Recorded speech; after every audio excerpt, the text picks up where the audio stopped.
नमस्कार।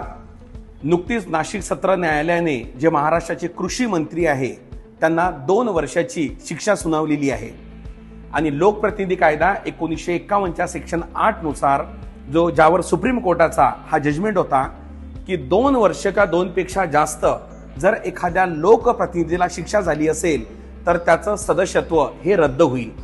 मग आता तुमच्या मनामध्ये प्रश्न पडला असेल की बा या केसमध्ये सदस्यत्व रद्द होईल का कृषी मंत्र्याचं, तर त्याचं उत्तर यस आहे।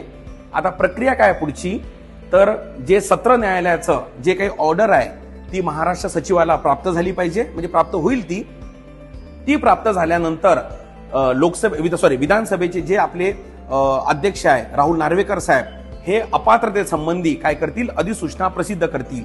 परंतु लक्षात ठेवायचं या केसमध्ये एक गोष्ट समजणं गरजेचं आहे की जर कृषी मंत्र्यांनी वरच्या न्यायालयात, म्हणजे आता वरचं न्यायालय म्हणजे उच्च न्यायालयात, मग ते औरंगाबाद खंडपीठ असो की आपलं बॉम्बे खंडपीठ असो, यामध्ये जर अपील केलं आणि त्या कोर्टानं जर त्या शिक्षेला स्थगिती दिली तर सदस्यत्व जे त्यांचं अपात्र झालंय हे त्यांना पुन्हा बहाल करण्यात येऊ शकते।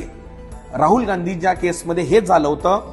सुरत सत्र न्यायालयाने त्यांना 2 वर्षाची शिक्षा सुनावली। त्यानंतर राहुल गांधींनी सुप्रीम कोर्टामध्ये अपील केली आणि सुप्रीम कोर्टाने त्या शिक्षेला स्थगिती दिल्यानंतर जे त्यांची खासदारकी रद्द झाली होती ती त्यांना पुन्हा बहाल करण्यात आली। त्यामुळे लोकप्रतिनिधी कायदा 1951 जे अपात्रतेसंबंधी हा जो 2 वर्षाची जी अट आहे शिक्षेची अट, त्या संबंधी ही तरतूद आहे। थँक्यू।